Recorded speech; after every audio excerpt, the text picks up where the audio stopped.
The great work. The great work is a long transformative journey of bringing yourself and the world into alignment with truth, wholeness, and higher purpose. The tetrahedron equals transformation and the elemental sign of fire. It symbolizes the purifying trials of natural law. You act, consequences come, fire burns away what is false, leaving truth. It is the shape of initiation and energy that pushes one forward in the great work. The observable, occulted, and metaphysical practices in our lives. So disclaimers, this information is nothing new. Every person who wishes to take away any real value from this ought to make a deliberate, conscious effort to do these things today and tomorrow. Set aside your perceptions of the presenter. This includes things like how I look, dress, or sound. This carries over to any personal bias or judgments that may cloud one's view to what's actually being shared. Attention to these trivialities will only distract you from what is most important. Rejecting information due to an emotional response, or distorting information to satisfy a reactive state while projecting fear onto it. This only leads to ignorance, blinding us from recognizing the good within the bad and the bad within the good. The fact of having and understanding information at a time of nescience and deception, it becomes one's moral obligation to communicate that information to other people in an attempt to help them understand how to find clarity and growth along their own path. Especially to those you know are lost, looking, wanting, or asking for help.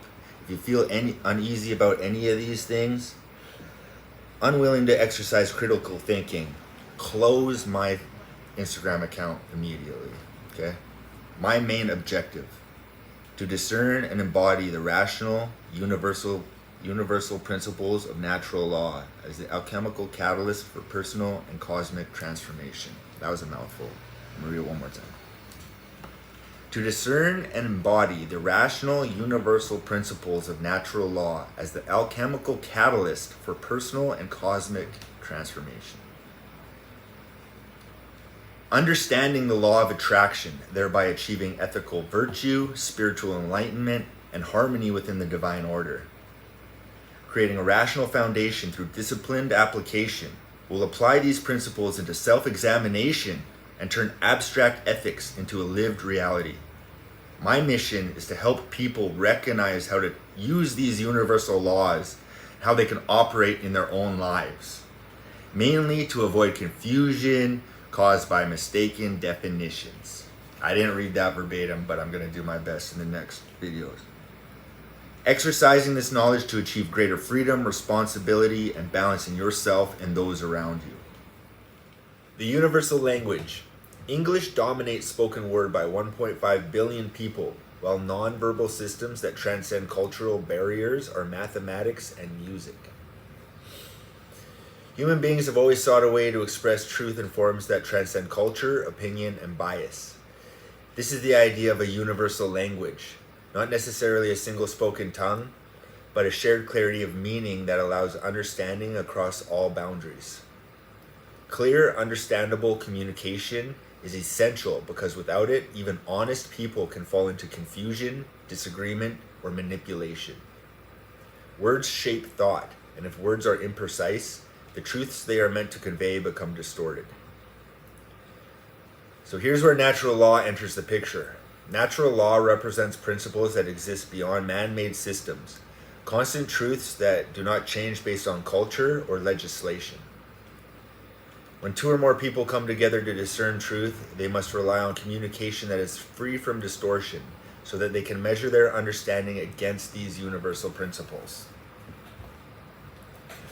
Natural law is the standard term in philosophy, while moral law highlights its role in guiding human behavior. Universal law emphasizes its applicability everywhere. Higher law and divine law show that these principles are created above man-made governments and seen as originating from God or the divine. The law of nature and cosmic law stress harmony with the order of the cosmos and is classical phrasing by Stoic philosophers.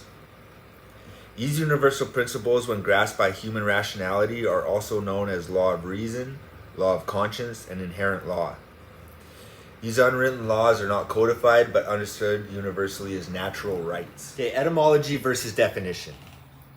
Etymology is the origin and history of words versus definition is the current and accepted meaning of a word. The word etymology itself comes from Greek, etymon, which is equal to true meaning, and logia is the study of. So etymology literally means the study of true meaning. The history of a word, its roots, original language, and how it's morphed across time, and reveals the true original sense of a word remaining stable and consistent. I recommend downloading the etymology app and putting it right next to your dictionary app on your phone. In short, etymology is like word genealogy. It's like a family tree for language, showing how words evolve, migrate, and adapt across cultures and centuries. The word definition comes from Latin, definere, to limit, to set boundaries, to determine. So de is equal to completely, and finere is to end and limit. So the original sense of definition was to mark the boundaries of something or to enclose it within limits. They are fluid and change as people misuse or reinterpret words. Definitions shift like sand, yet etymology is the bedrock. If we want to understand natural law correctly, we must return to the root meanings, not watered down ones we inherited from sloppy culture. So where do words come from? And how do we use them? What is mightier, the pen or the sword? So words and swords. Words of their root and etymology stretch from the medieval era, the Dark Ages, and the collapse of the Roman central authority in 500 to 1000 CE. Latin held knowledge together in monasteries during these times. So we're evolving from Latin in the medieval times, 500 to 1000. The high medieval times, 1000 to 1300, universities and scholastic philosophy were born. Imagine living before then with no school. Feudalism dominated the social structure. The late medieval times, 1300 to 1500, Black Death killed nearly a third of Europe. Latin dominated Europe, but mixed with local tongues, birthing Romance languages like French, Spanish, and Italian.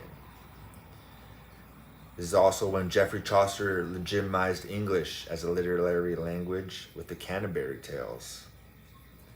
That was major influence to Shakespeare after that, who really made English popular. Old English evolved under Norse and Norman influences in the 14th century, leading to Middle English and the start of the Renaissance, 1450s to 1500. In the 1450s, the printing press was invented and standardized spelling and spread new terms quickly. The Enlightenment era, 1600 to 1700, was the rise of reason, science, and philosophy. Scientific revolution narrowed terms like atom, energy, and gravity became precise, measurable concepts. I think an apple fell off a tree at this time, so we've all heard about, The Industrial Age, 1800, explosion of technical vocabulary in engineering, medicine, and chemistry. Legal and social terms shifted with revolutions, and citizens and workers gained sharper edges. And to me, this is where hit the fan, you know what I'm saying, with the modern era, 1900s. Psychology and war started altering language. Freudian theory reshaped words like ego, unconscious, and repression, and war gave us words like blitz, propaganda, Cold War, and genocide. Media and advertising bent meanings like freedom, happiness, and progression, which became commercial brand slogans. And that leads us to the contemporary age, 2000 to 2025. The world went digital, causing cultural acceleration. Words mutated online at nearly light speed. Cloud went from weather to data storage. Woke was an awareness of injustice and became a politicized insult. Literally, it went from precise to an over-exaggeration. Is the most misused word in the English language in 2025, literally.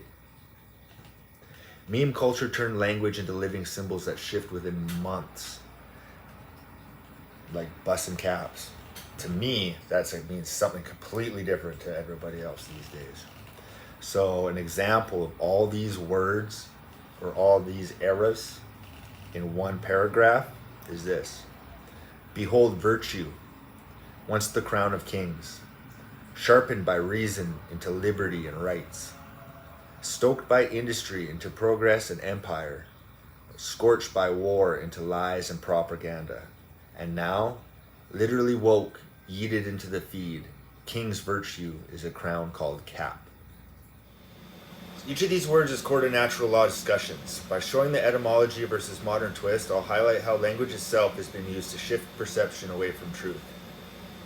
Authority is a Latin word, auctoritas, means influence, invention, creative power from being an author or originator. The modern definition is the right or power to enforce obedience or control. So the shift went from creative influence to domination and control. Freedom is an Old English word, freodon. It's a state of peace, self-determination, being beloved. The modern definition is the ability to act or speak without restraint. So the shift went from responsible self-rule to license without limits. Law is an Old Norse word, legu, that which laid down, fixed, or established by nature or principle. The modern definition is rules made and enforced by governments. So the shift went from natural and universal order to man-made regulations backed by violence. Care is an Old English word, keru, means sorrow, concern, and weighty matter. To care is equal to grieve and to take something seriously. The modern definition is to feel interest, concern, affection, or to look after. So the shift went from a deep, serious concern to a lighter sense of liking or tending. Truth. It's an Old English word, treo. It's faith, fidelity, and firmness. It's related to a tree and is stable and rooted.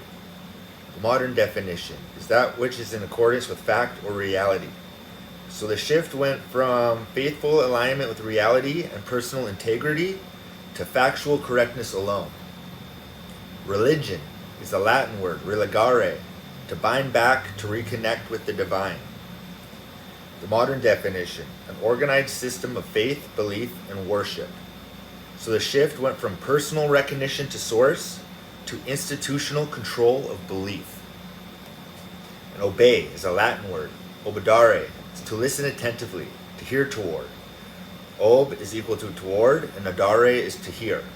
The modern definition is to comply with commands or authority. So the shift went from listening with awareness to submission to orders. Now that we've opened our minds a little more on how information changes over time, we must understand the difference between what type of information we're actually referring to. It becomes very easy to either get lost or be confused by an overload of fact or misunderstanding that which is new. So I learned this from movies, where I'm excited to go watch a new movie by the trailer, the poster, the actors that are involved, and I'm gaining all this information of what the movie's going to be about. I'm watching the movie, listening to the soundtrack, the whole script, and all the credits at the end. This is all exoteric information. Esoteric information is the moral of the story, and what was the movie really about. So exoteric, it's from Greek, exoterikos. Exo is outside and terikos is pertaining to. So the modern definition is external, outward, intended for the public or general understanding. The shift went from being originally neutral and meaning outer teaching, and today is often conflated with superficial, shallow, and losing the neutral sense of publicly accessible. Esoteric is a Greek word, esoterikos. Eso means within or inner. Terikos is pertaining to. In the modern definition, it's intended for or likely to be understood only by a small number of people with specialized knowledge or insight. So the shift went from simply meant inner teaching, exoteric, outer teachings, now often carries a negative tone, suggesting obscure, hidden, or even elitist, though at its root sense it simply meant inner knowledge. So new information or different vocabulary can also be triggering. When you don't actually have the knowledge, or you're stuck in the modern shift of how certain words have been manipulated over time. Like occult, it's a Latin word, occultus, which means to conceal or hide. And occulted is to cover over. So the modern definition is hidden, secret, beyond ordinary understanding, and in modern English is often tied to mystical, magical, or supernatural practices. So the shift went from hidden, not obvious, secret knowledge of nature to church and cultural suspicion, which is casted as dangerous, forbidden knowledge.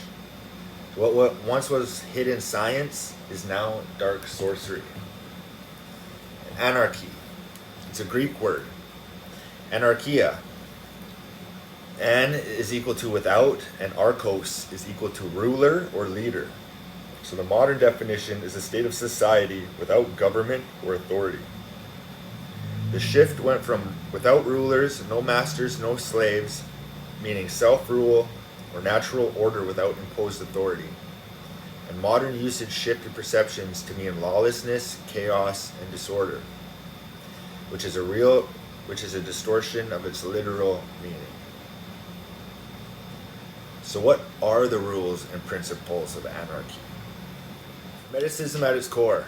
The Hermetic principles are less a religion and more a philosophical framework for understanding reality. It blends metaphysics, psychology, and spirituality into a unified vision of the cosmos. It's called Hermetic because of Hermes Trismegistus, aka the thrice great, or Thoth, considered a keeper of hidden wisdom. The Hermetic texts teach there's only one underlying source, often called the All or the One. The human mind, as a reflection of this All, is both a student and participant in creation. Hermetic also implies sealed, as knowledge preserved in secrecy, to be opened by those prepared to use it responsibly. So what are the Hermetic principles and the principles of natural law, or the universal laws? Mentalism. Mind creates reality. Correspondence. Patterns repeat across all levels. Vibration. Everything moves in frequency. Polarity. Opposites are on one spectrum. Rhythm. All flows in cycles. Cause and effect. Nothing is random. Gender. Creation requires a balance of forces. They're not just abstract, they're practical tools to align with, sharpen perception, continuously participate in shaping life. So tomorrow, golden rule. Treat others as you'd like to be treated. Do we help or do we hurt? So the core meaning is about empathy and reciprocity. Before acting towards someone else, imagine how it would feel if the roles were reversed.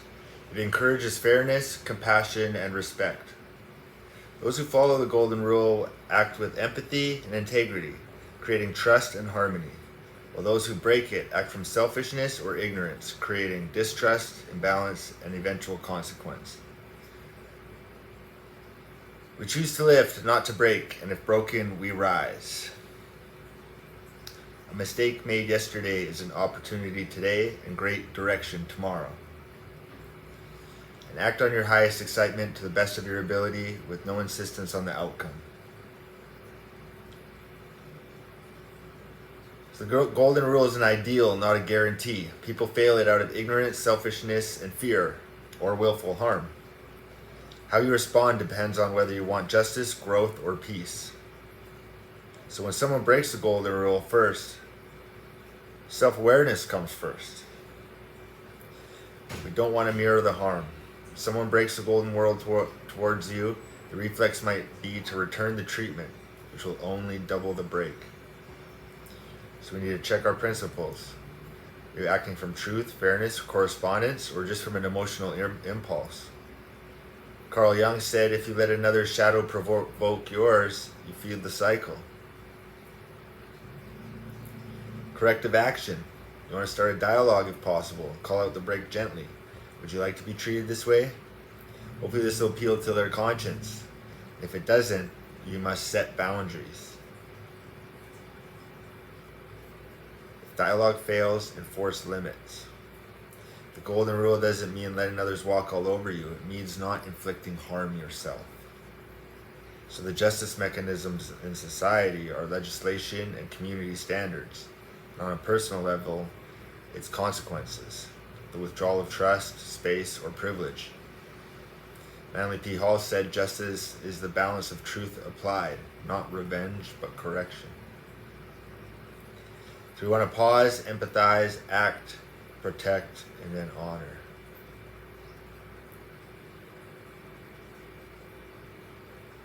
Third thing we're going to do is show compassion without weakness. Distinguish ignorance from malice. If ignorant, teach and demonstrate better conduct. And if malice, protect yourself and disengage if needed. Viktor Frankl said, even when wronged, you choose a response. Your dignity comes from meaning, not retaliation. On the metaphysical side, natural law and correspondence together. Breaking the golden rule is sowing discord that will echo back, karma or cause and effect in your life. Iron curtain of the mind is when someone ignores the rule and they are veiled by self-interest.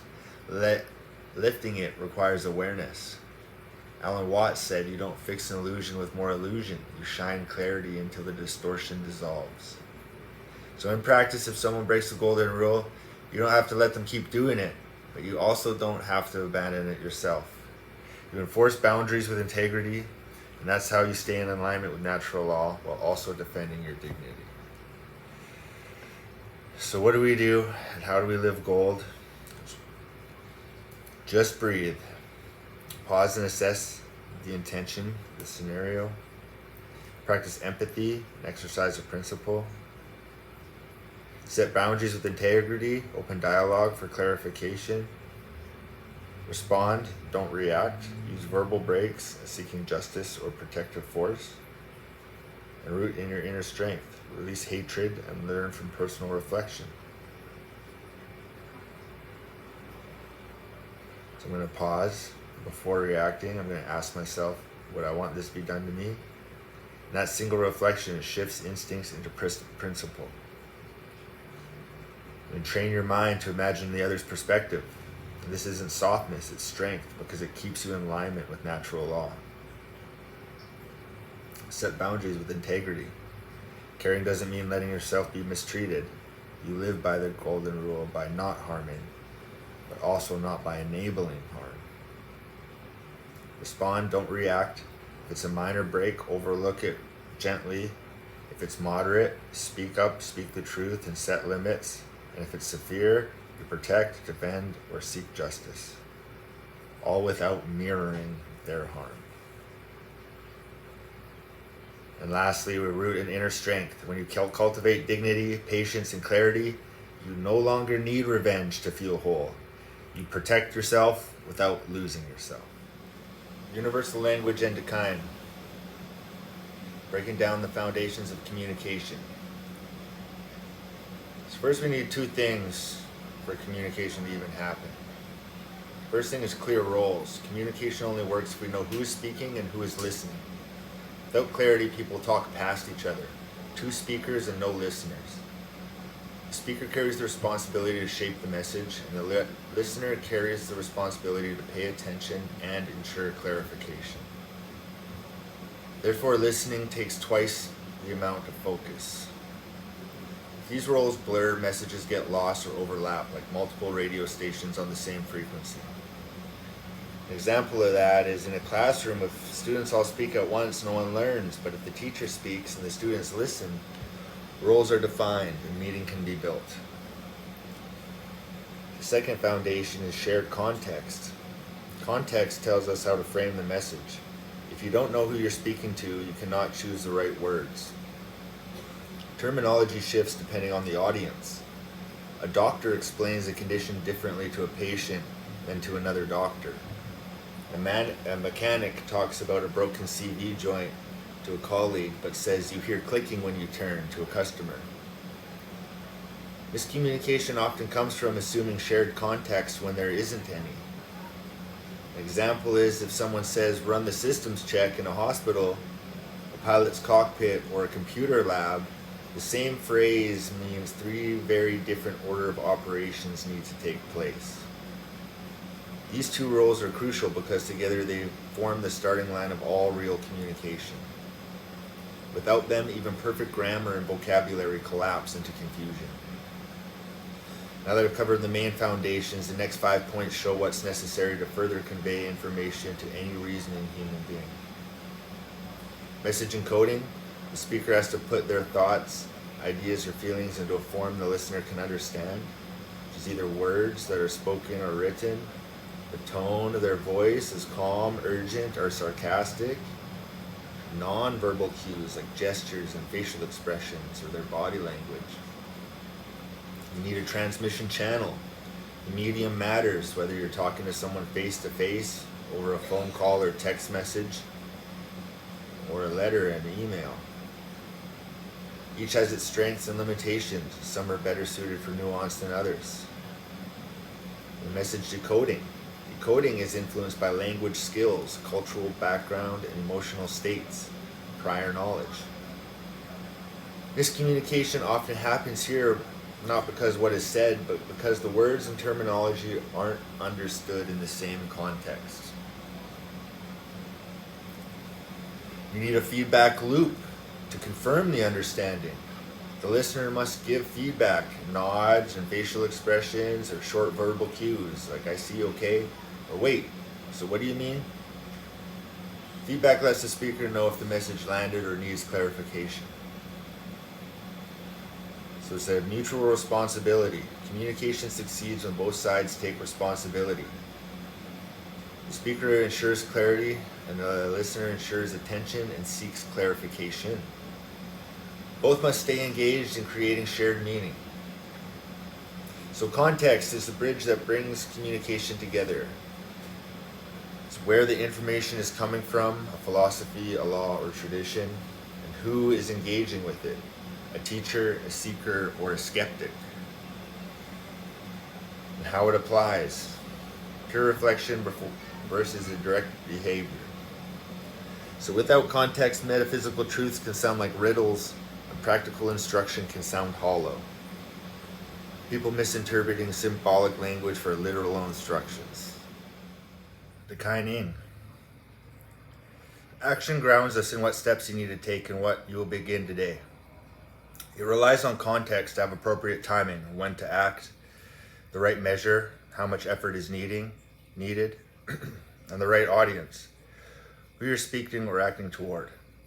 Without context, action risks being misplaced. Some examples of acting on principles without context are blind loyalty. An example is always obey authority. The action is following orders even when they cause harm. This leads to injustice because the principle ignores higher truths like conscience, responsibility, and morality. Number 2 is profit above all. If it makes money, it makes sense. The action is exploiting workers, polluting the earth, and cutting corners. You're going to find short-term gain for a long-term ruin. Might makes right. The strongest should rule. The action is using power to dominate rather than to serve. It creates fear, resentment, and cycles of violence. And tradition without question. That's how it's always been done. The action is continuing harmful or unjust practices because they're familiar. This chains progress to the past, ignoring evolving truth. And the ends justify the means. The outcome is all that matters. The actions will be lying, cheating, or harming just to reach the goal. It corrupts both action and outcome, leaving rot beneath the surface. So the kind type action. Metaphysics without action or context leads to empty speculation. And action without metaphysical context leads to mechanical doing without any meaning. So together, when we act with context and metaphysical information guides the why, action grounds the how. A simple example is the metaphysical principle of correspondence. As above, so below. So without context, some might use Mercury retrograde as an excuse for unpleasant behavior. But with context, it points to reflection. The patterns of the cosmos mirror patterns in human life. And action with the proper context, you use that reflection to guide self-discipline, noticing how small habits ripple into larger outcomes. So in short, context gives language to the metaphysical and direction to action. Without it, we risk confusing principle with procedure or mistaking symbolic truth for literal tasks. Acting on the wrong principle is more dangerous than acting with none at all because it feels righteous and still leading you astray. The true fundamentals align with natural law, freedom, and balance. False ones enslave, exploit, and corrupt. Listening to no decline. In silence, the listener becomes the voice. If there is no speaker but a listener, the listener's mind becomes the speaker. The message they hear is not coming from outside, but from within. Imagination, memory, inner dialogue, or anticipation fills the silence. It reveals how perception works. The brain harbors a vacuum of input, so it generates meaning from nothing. In psychological terms, it's called projection. When there's no external signal, we project our internal one. When no one is speaking, yet someone listens, it mirrors the human search for meaning in a silent universe. Meaning arises not from the universe's voice, but from our own act of listening anyway. Listening without a speaker becomes an act in faith in meaning itself, the willingness to remain open even in silence. In that sense, when there is no lit speaker, the logos, which is reason, speaks through the stillness. The listener tunes into the higher frequencies of intuition, where no voice becomes the purest form of revelation. When one listens and there's no speaker, they are cultivating the rarest skill, presence without stimulus, listening to being itself. That's where insight, conscience, and alignment emerge. When one listens and there is no speaker, the silence becomes the teacher. For in the absence of voice, awareness finds its echo, and meaning is born not from what is said, but from the will that chooses to hear. So speaking with law. Speech is creation. Every word spoken is a vibration sent into the field. And under natural law, vibration must seek balance. Calls for its effect. To speak with law means to become conscious of this exchange. That each past phrase either harmonizes or fractures, heals or divides. A careless word is a law cast without awareness. It ripples outward, shaping perception and emotion in unseen ways. But a word spoken in alignment with truth and intention, that's alchemy. It bridges thought and form, uniting the unseen idea with its physical echo. So in practice, speak after understanding, not before. Match tone to truth. The intention must carry the same vibration as meaning.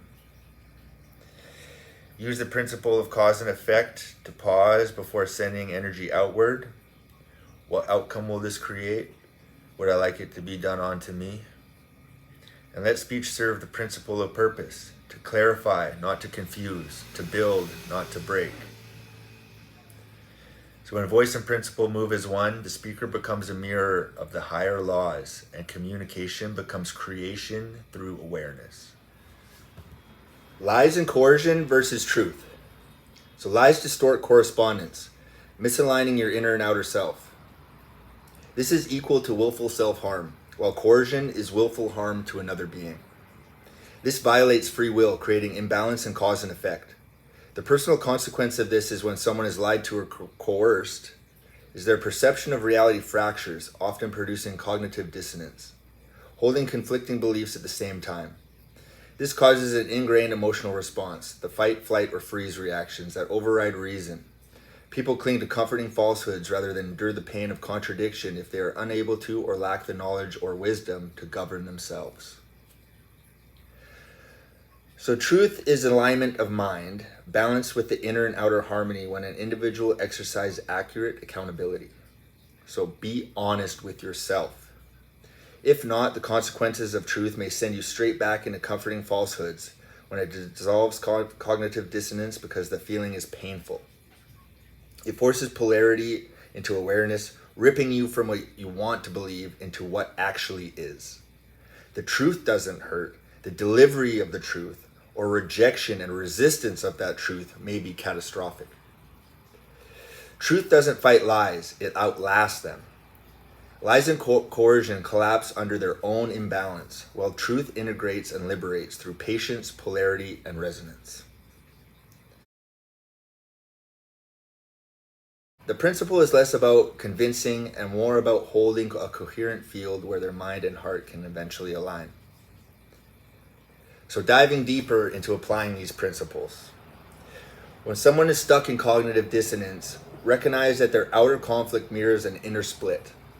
Instead of coercing them towards your perspective, let them see the chain of causes that led to their belief, dispelling them of confusion with your honesty. Manly P. Hall said, "Truth unveiled must correspond to inner readiness. Our delivery of truth and the listener's willingness to accept or activate critical thought." Mark Passio said, "Coercion violates natural law. It produces resistance, not awakening." Like a person stuck in an emotional state, power tripping to feed their ego and delusions on another individual being helpless or lost in dissonance.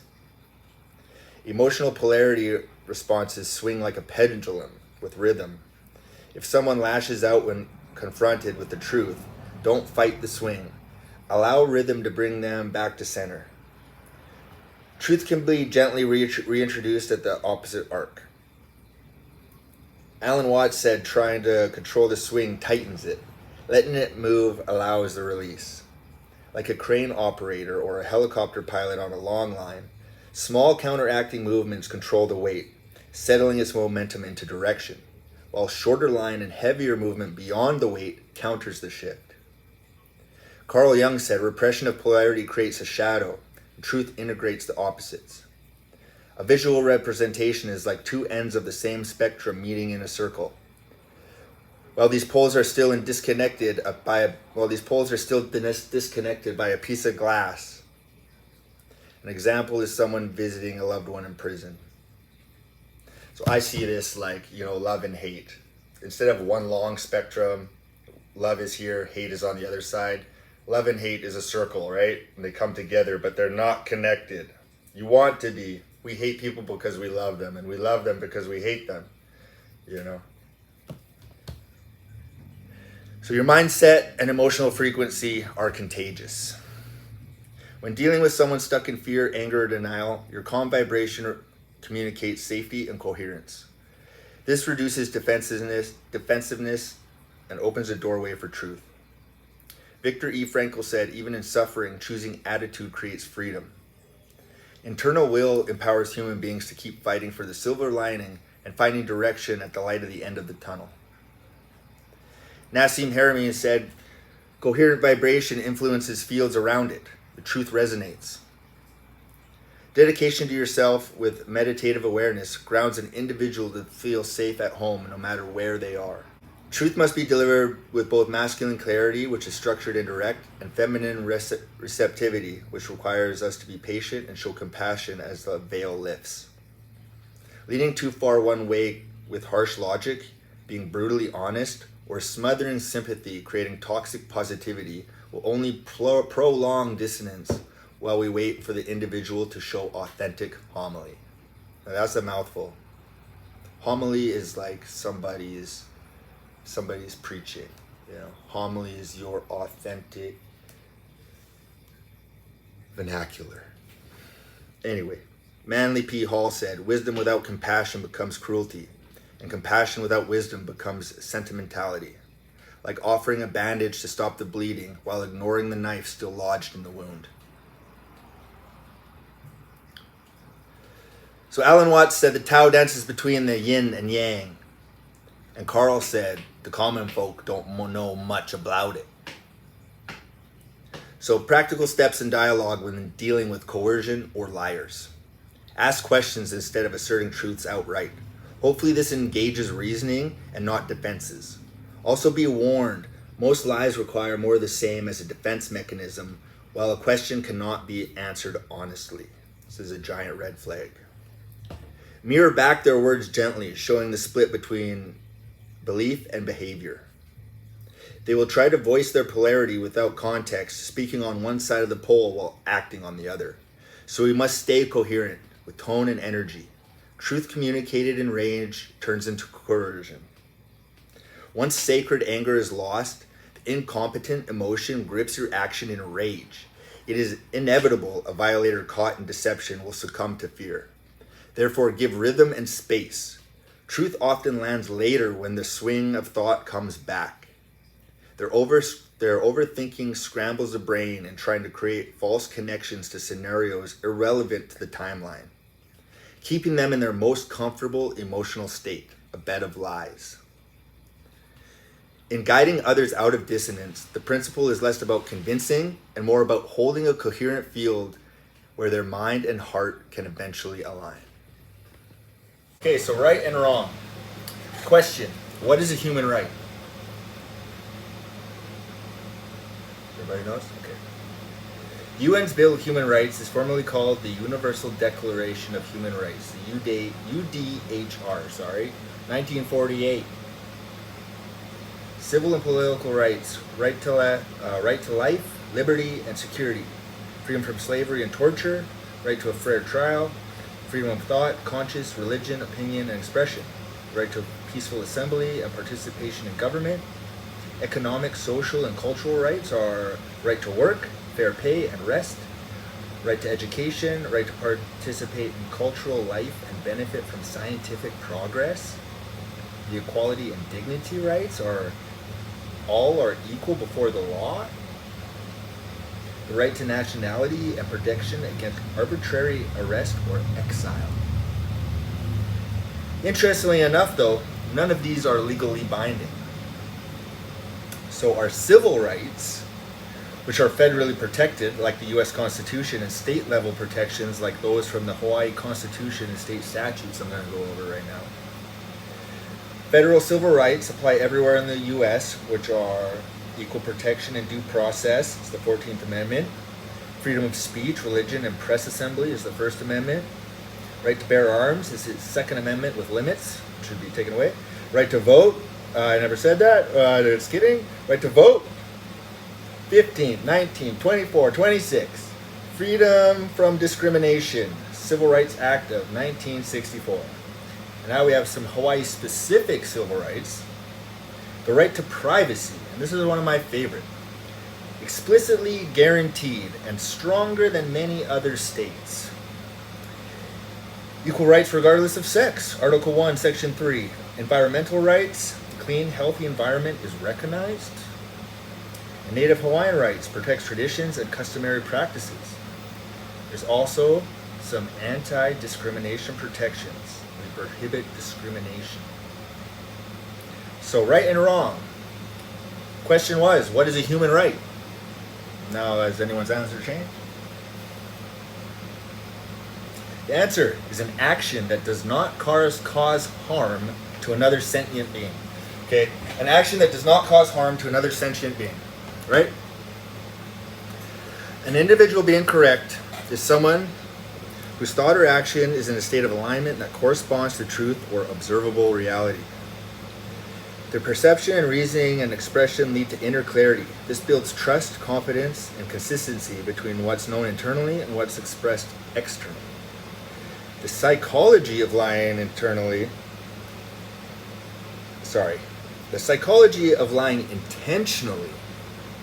A person knows truth but chooses to distort or conceal it, causing deliberate misdirection.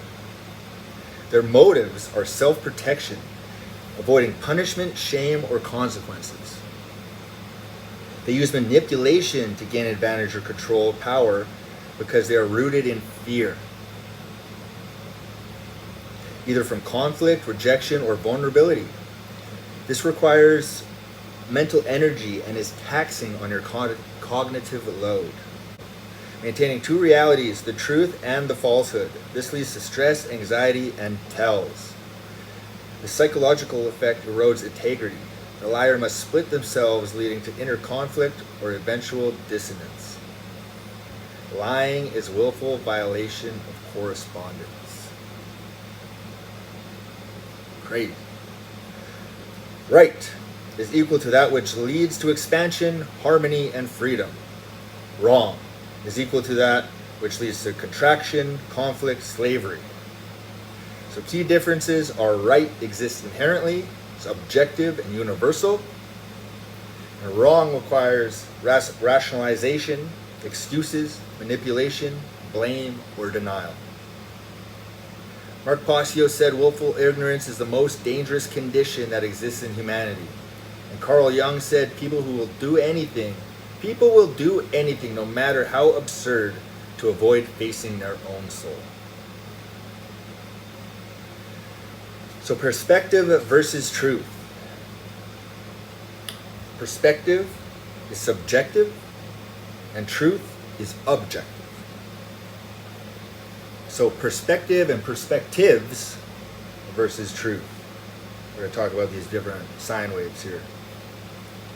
The golden line, the center beam, represents truth, objective reality. It's straight, constant, and unchanging. No matter what wave interacts with it, the line remains intact. The glow around it suggests truth is radiant, but it can get obscured by distortion. Balance between the two lies in humility, recognizing that perception must bend to truth. The waves blue, red, and green represent perceptions at different frequencies, clarity levels, or distortions. Blue, rapid oscillation. Higher vibrational frequencies pass across discerning truth more frequently, yet may also be highly reactive as the sine wave changes direction. Green may be smoother and moderate perception, closer to balance, even if it takes longer to head back towards truth. Red, low frequency, must suggest overgeneralization or dogma, yet may also be closely aligned with truth if less environmental input or action is introduced. Each wave is trying to ride alongside truth, but none of them are truth itself. Truth is the axis, and perception is the frequency. I also wanted to add in my little slide here of the image, the sine waves. I have them going up, down, and on the way back you can sort of see it goes behind the truth. So I picture them not only doing the oscillation, but spiraling like the galaxy through space, right? Trying to get back to truth, you're coming around, sometimes we're tight to it, sometimes we go far. So perception and deception. I'm just going to go run right into this one today. Understanding we're all in different consistent state of seeking truth, whether we are acknowledging it or not. Either we continuously or subconsciously create analogy or allegory when communicating with other individuals, confirming or dissolving one's grasp of what has happened or is happening. Personally, a white lie seems to still be just that, a comforting version of the same deception. Well, analogy and allegory are created with hope the listener may find new perspectives or ideals, furthering their understanding to Dakain, the moral of the story. Preserving truth in symbolic form, guiding one to gradually discover it. The example is Plato's cave. The shadows equal distorted perceptions. Descent is the pursuit of truth, and the sun is ultimate reality. A modern example is soft disclosure that UFOs are fake and UAPs are real. So SO, analogy, is equal to a mathematical ratio. Allegory is equal to prolonged symbolic story. Allegory is exoteric, and analogy is esoteric. The root origins of analogy, analogia, which comes from Greek. Ana means up, back, and again, often used to mean according to or in proportion to. Logos, word, speech, reason, ratio, or account. Together, analogia is a proportion, correspondence, ratio, literally means according to a ratio. Isn't that interesting? The root origins of allegory is Latin. Allegoria, which comes from Greek. Allegoria. Allos is equal to other, different. Allegorian is equal to speak in public. From the agora, the marketplace or assembly place. The literal meaning, allegoria, is to speak otherwise or to say something different in the public square. Saying one thing and meaning another. Analogy is equal to a lens, and it helps perception come closer to truth, but can also distort. Allegory is equal to a map. It leads perception on a journey from illusion towards truth, but requires interpretation. Lies are equal to mistaking or twisting an analogy and an allegory into deception. It can be used for good or evil. Analogy is the mirror, and allegory is the story. Both can guide perception to truth or trap it in an individual's personal agenda. So an example of a good analogy, truth shaping perception. Truth is like light. Even if clouds or confusion cover it, the light itself never disappears. It's only our view that is blocked. This aligns perception to reality. Truth is consistent, perception fluctuates. In a bad analogy, perception shaping a truth or lie. Truth is like clay. You can mold it into whatever you want. This falsely suggests truth is subjective and changeable, which misleads perception. With this in mind, it is easier to be aware that intention opens the way to truth, while agenda bends perception into lies. Intention opens the way to truth, our intention before we do something, while agenda bends perception into lies. My agenda, my premeditated agenda, might not be very good for you. When analogy or allegory is used with pure intention, it becomes a tool to clarify, guiding perception closer to reality. When it's bent by agenda, it becomes propaganda, illusion, or lie. So now we can discern the following analogy. Law is equal to a library. The whole library is the entire universe of rules that govern people. Legislation creates new shelves in the library for new laws.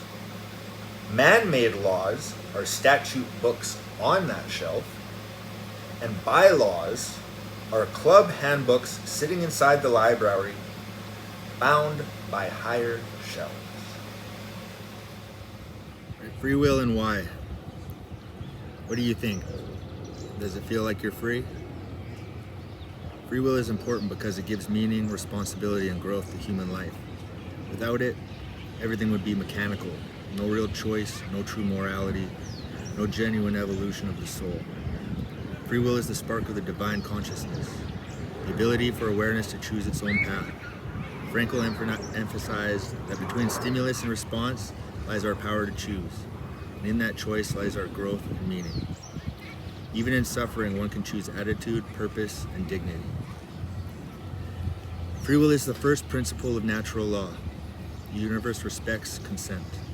All moral consequence arises from voluntary action. Fossio would say, violating another's free will generates karmic imbalance. Exercising it responsibly creates harmony with the cosmic order. Free will matters because it's how awareness proves its existence. It's how truth becomes action, how meaning becomes lived, how spirit refines itself through experience. Free will begins where the question why refuses to die. We ask why because the act of questioning is what affirms its existence. The moment one stops asking why, they surrender the very freedom that defines them. Free will isn't about endless choice, it's about meaning through choice. When people stop asking why, it's not because the answer was found, it's because the weight of freedom became too heavy to bear. The question is to exist. To stop questioning is to drift back towards non-existence. Asking why is to acknowledge awareness, to participate in creation rather than drift through it. When someone stops asking why, the will weakens. Freedom collapses under the illusion of fate. Yet even silence is a choice, and meaning hides within every unspoken why. From freedom to meaning. Freedom alone is void. Without direction, it dissolves into chaos, an infinite field of options without purpose. Meaning gives freedom form. It translates possibility into purpose. As Viktor E. Frankl wrote, Those who have a why to live can bear almost any how. To live freely is not merely to choose, it's to choose with awareness of why. The will then becomes the bridge between existence and essence, between what is and what matters. And from meaning to responsibility. Responsibility is the shadow of meaning. The moment we know why, we inherit the duty to live in accordance with it. Freedom without responsibility collapses into indulgence.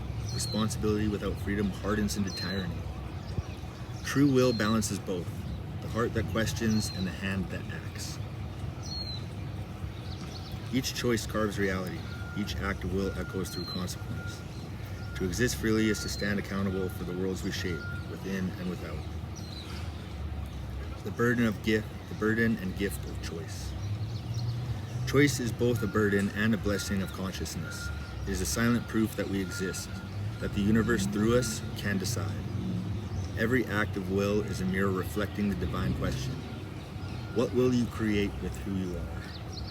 And with what you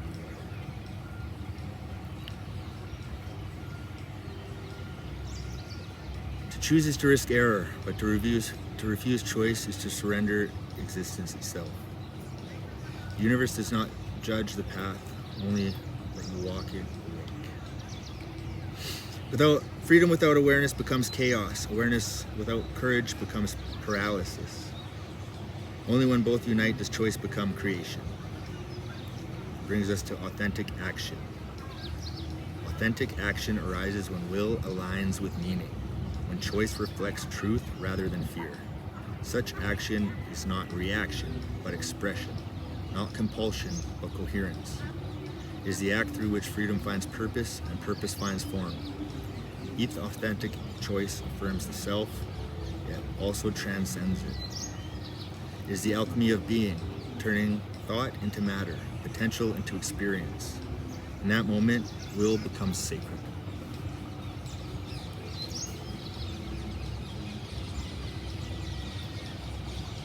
So closing the circle of will, choice, and creation.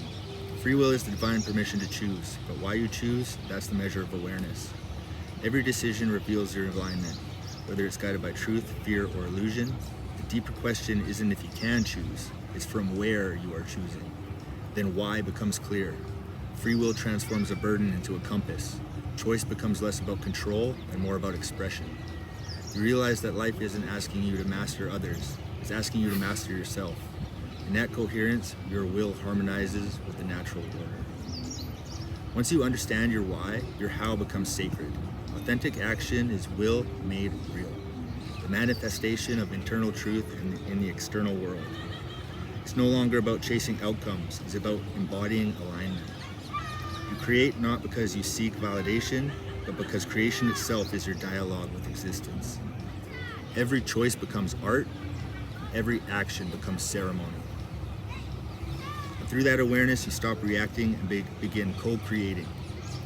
When you act in truth, you become a living principle, a bridge between spirit, matter, idea, and embodiment. You carry the awareness that to create with who you are is to give from the unseen. This is the moment where philosophy meets practice, where the great work stops being words and becomes walked, where the self becomes the offering. You're no longer just asking why, you're answering it with how you live. Truth is not merely spoken, it is weighed. Your heart, your action, your will, seeking guidance and balance, like the 42 ideals of Ma'at, we return to harmony with the soul, not by belief, but with purpose. Allowing one's actions to reflect truth, order, and love. We honor virtue, we live with gratitude, remaining peaceful in spirit and action while respecting the property of others. All life is affirmed as sacred, and offerings are given with genuineness as truth is lived. Every altar is regarded with respect. Speech flows with sincerity, consumption stays with fair bounds, and words are shaped with good intent so that relationships may rest in peace. Animals are honored with reverence, trust is cultivated, and care for the earth is upheld while counsel is kept with integrity. Others are spoken of with kindness, emotions are held in balance, and trust flourishes in relationships where purity is esteemed and joy is spread. Effort is to be the best expression. Effort rises to its best expression. Compassion guides communication. Then openness allows space for opposing opinions so harmony may be created and laughter invoked. Love in its many forms is embraced, forgiveness is extended, kindness is shown, and actions are carried out with respect and acceptance. While inner guidance lights the path, conversations are held with good awareness, goodness is practiced, blessings are offered, and the waters are kept pure.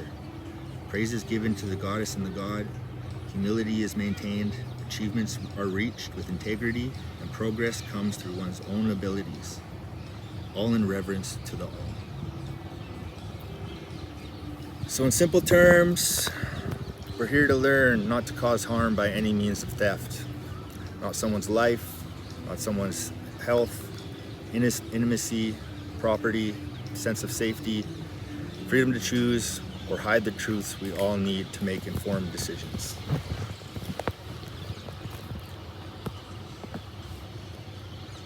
Aloha.